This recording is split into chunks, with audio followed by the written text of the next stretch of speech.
Hi guys, welcome to another audio video, and I'll be reading Deuteronomy 3 of the King James Version Bible. And it reads, Then we turned and went up the way to Bashan, and Og, the king of Bashan, came out against us, he and all his people, to battle at Edrei.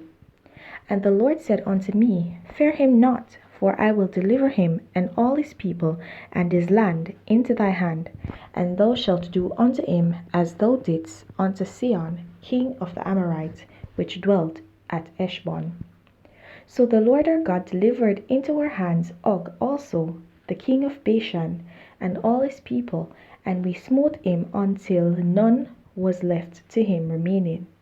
And we took all his cities. At that time there was not a city which we took not from them.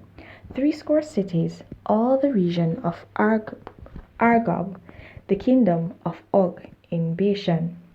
All these cities were fenced with high walls, gates, and bars, beside unwalled towns a great many.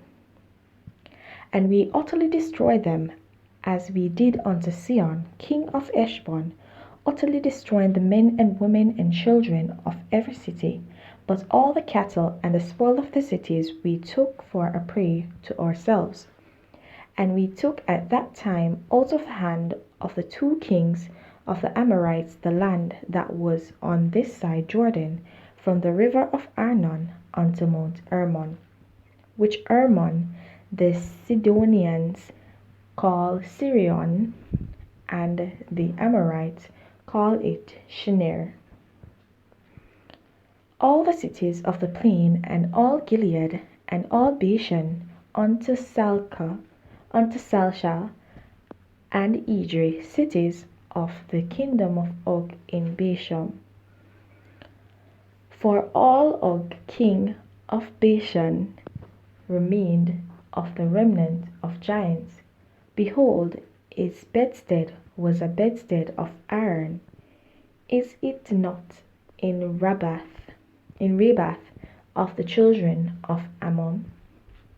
9 cubits was the length thereof, and 4 cubits was the breadth of it, after the cubit of a man. And this land which we possessed at that time from Aroer, which is by the river Arnon, and half Mount Gilead, and the cities thereof gave I unto the Reubenites, and to the Gadites, and to the Gadites.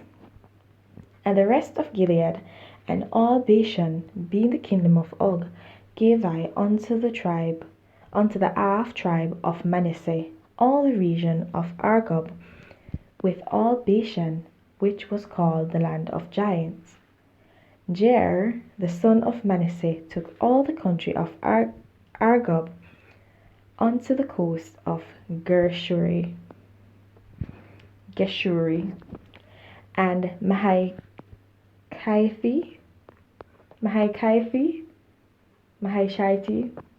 whichever the name is, and called them after his own name, Bashan Avoth Jair, unto this day. And I gave Gilead unto Mesher, and unto the Reubenites, and unto the Gadites I gave all from Gilead even unto the river Arnon, half the valley, and the border even unto the river Jabbok, which is the border of the children of Ammon.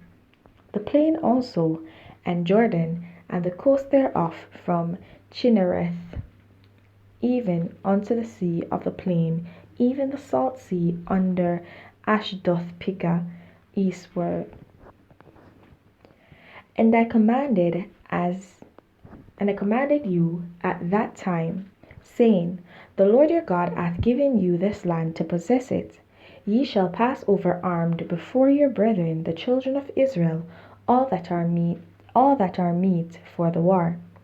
But your wives and your little ones and your cattle, for I know that ye have much cattle, shall abide in your cities which I have given you, until the Lord have given rest unto your brethren as well as unto you, and until they also possess the land which the Lord your God hath given them beyond Jordan. And then shall ye return every man unto his possession which I have given you. And I commanded Joshua at that time, saying, Thine eyes have seen all that the Lord your God hath done unto these two kings, so shall the Lord do unto all the kingdoms whither thou passest. Ye shall not fear them, for the Lord your God shall fight for you. And I besought the Lord at that time, saying, O Lord God, thou hast begun to shew thy servant thy greatness and thy mighty hand. For what God is there in heaven or in earth that can do according to thy works and according to thy might? I pray thee, let me go over and see the good land that is beyond Jordan, that goodly mountain and Lebanon. But the Lord was wroth with me for your sakes, and would not hear me. And the Lord said unto me, Let it suffice thee, speak no more unto me of this matter. Get thee up into the top of Pisgah, and lift up thine eyes westward, and northward, and southward, and eastward, and behold it with thine eyes, for thou shalt not go over this Jordan. But charge Joshua, and encourage him, and strengthen him, for he shall go over before his people, and he shall cause them to inherit the land which thou shalt see. So we abode in the valley over against Beth Peor. Alright, so in this chapter, Moses is basically telling the children of Israel everything else that led them to.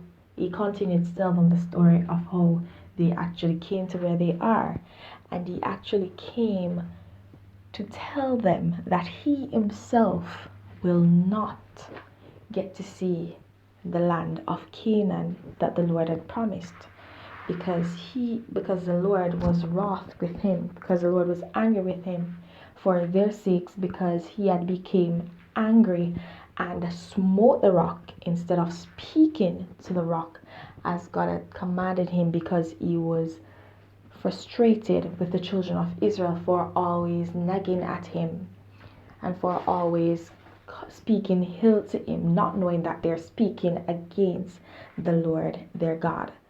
And so he would not see that promised land because of their sake, because he was angered by them and did not do according as the Lord had instructed him. Alright guys, and I think this is a lesson for us, that we should not, in our walk with God, exalt ourselves to a level that we think that God cannot deny us something because we have done so much for him. There's nothing that you can do for God that he cannot do himself. There's nothing that you can do for God that will make you able to actually negotiate with him in a certain way. I mean, he will listen to your voice, because if he considers you a friend like he considered Abraham a friend, he will speak with him. And Abraham actually spoke with him and asked him when he was heading into Sodom and Gomorrah if he would save the city for 10's sake, for 15's sake, for 100's sake, so forth and so on, until he got down to a lower number. And God actually listened to him and decided that he would actually save the city for their sakes. But when they actually got there, there was not so many, so the city had to be destroyed, and God kept his word.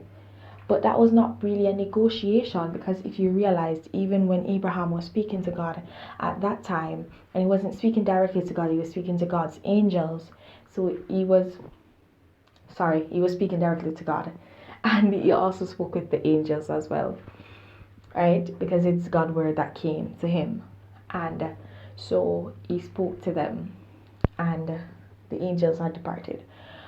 So what happened was that he actually said, please, if this will not anger my Lord. That's not his exact words, I'm just paraphrasing here. Okay, so he's saying, if it does not anger the Lord, I do not mean to anger the Lord, but if it is that such. He did not say, well, I don't think you should, because if there are this amount of people within the land, then you should do this, or whatever. He did not do that. He said, if it doth please the Lord, if it is, okay, suggesting, he's asking, even in his pleading, he's asking to show the level of humbleness, the fact that he knows that he has no control, that God is the one that has control. Okay, and that just goes to show that's how we're supposed to operate even today. We should not think ourselves above anyone or above God, that we will actually negotiate with him and think that he has to have our back. It's not what we say, it's what he says. It's always about what he says. And the fact that Moses was angered by the children of Israel and did against the will of God.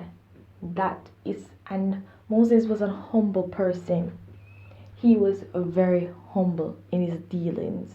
If you realize, Moses did not speak unless God spoke to him. If you realize, most of his interactions were where he actually spoke what God said unto the children of Israel after communing with God. Okay, so it wasn't that he got up and speak. He wasn't a man of many words.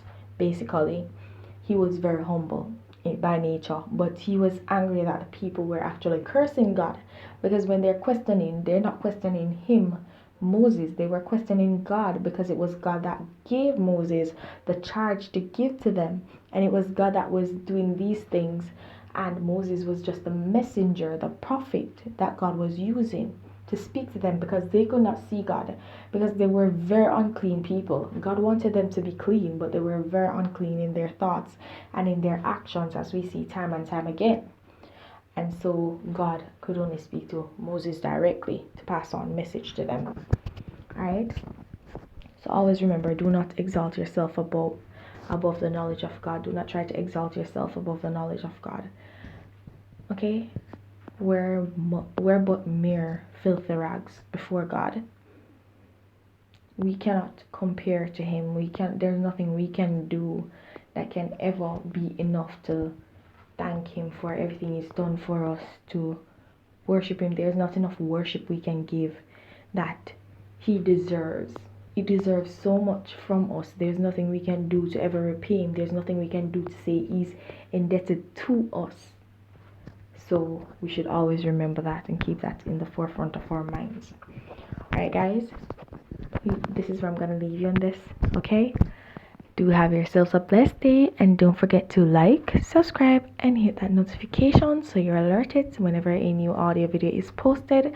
And please don't forget to share your revelations and your comments and your thoughts down below in the comments section. Have yourselves a blessed day. Bye.